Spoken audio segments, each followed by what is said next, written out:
Another day, another basketball stories na naman ang pagkukwentuhan natin. At ngayon nga ay pag-uusapan natin ang balitang binabatikos pa rin nga po ng New York Knicks si Trae Young at ang balitang may nagbalik na nga po ngayon sa Los Angeles Lakers.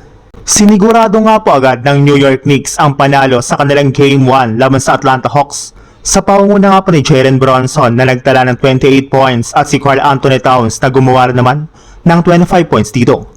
At dahil nga po sa kanilang panalo ay angat na nga po sila ng 1-0 sa kanilang serye.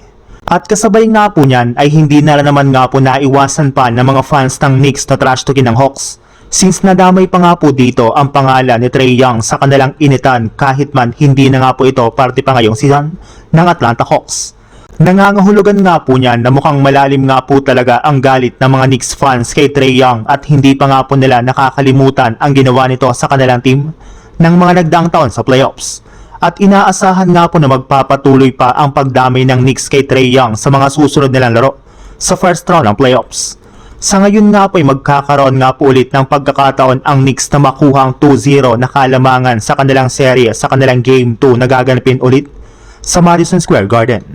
Sa ibang balita naman, puring-puring nga po si Luke Kennard ngayong araw sa panalo ng Lakers sa kanilang Game 1 sa kanilang first round series laban sa Houston Rockets. Marami na nga po nagsabi na ito na nga po ang siyang literal na bumuhat sa team para sila manalo, since tinawag pa nga po nila ang kanilang laro ngayong araw bilang Luke Kennard game. Kaya maging ang mga players nga po na hindi nakapaglaro sa kanilang Game 1 na sina Austin Reeves at Luka Doncic ay tuwang-tuwa na rin naman nga po sa ginawa dito ng kanilang teammate. Dahil nga po kay Luke Kennard ay mas gigil na nga po silang dalawa na makabalik at makapaglarong muli sa kanilang lineup sa lalong madaling panahon.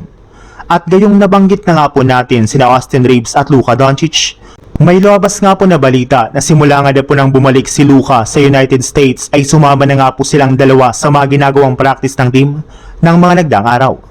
Pero as of now nga po ay hanggang individual practice muna ang kanilang ginagawa since kasalukuyan pa nga po sila nagre-recover sa kanika nilang mga injury.